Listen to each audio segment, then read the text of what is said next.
هذه القصيدة جواب الشيخ مشلي أحمد عينة على المستشار هادي حسين هادي بعد تعزيته في وفاة الولد أحمد مشلي عينة والولد علي أحمد حسين حميد رحمة الله تغشاهم. أداء شبل خولان. يا مرحبا بالشاعر البداع ما برقه لامع، مشكور يا هادي وكلمة شكر ما هي لايقة. يقول ابو فواز قلبي من ونينه ما هجع، والجارحات الخمس بين احزان قلبي غارقه. يا مرحبا بالشاعر البداع ما برقه لامع، وحن راعد ليله والسيل انهمر من دافقه. دريت ما فيني وحطيت ايديك فوق الوجع، مشكور يا هادي وكلمة شكر ما هي لايقة. انا اشهد انك صقر لا نشنت ما تخطي النصع، شامخ ومتربع على رؤوس الحيود الشاهقة. يقول ابو فواز قلبي من ولينه ما هجع، والجارحات الخمس بين احزان قلبي غارقة. كن السما تحتي وما كني على الارض الوضع، والروح مكلومه ونوم العين ما نطايقه.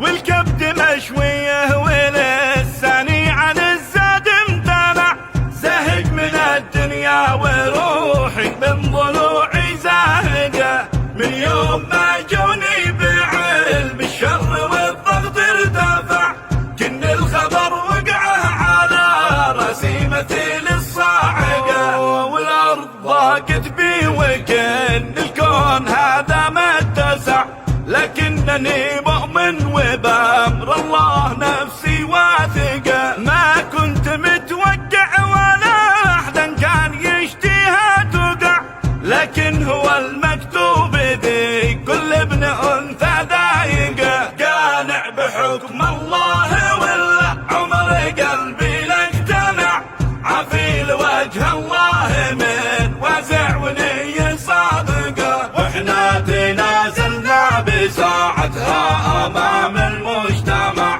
ولا سألنا من هو الجاني ولا من رافقه، ولا طلبنا شي ولا للنفس في الدنيا طمع، إلا رضا الله ما الدنيا لبوها بارقه.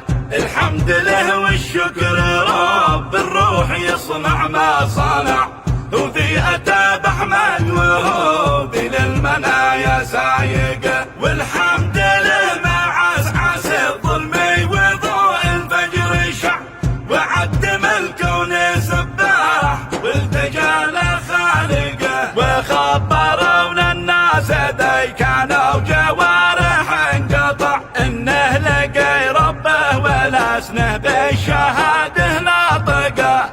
هذا ولا ننسى زميله ذي لحق بعده بسع، علي بن احمد بن حميد ذي قلبه عطالقه. الله يجعلهم في الفردوس في رؤوس البقع، هم سابقين العهد وانفسنا وراهم لاحقه. وكل من جبر وجاب بعد الجنازه واتبع، جبرهم الباري ولا يوضع بشر في ضايقه. هذا الذي في النفس والبري بما فيها الطلع، والختم صلينا وصلي بالنبي يا عاشقه. والختم صلينا وصلي بالنبي يا عاشقه.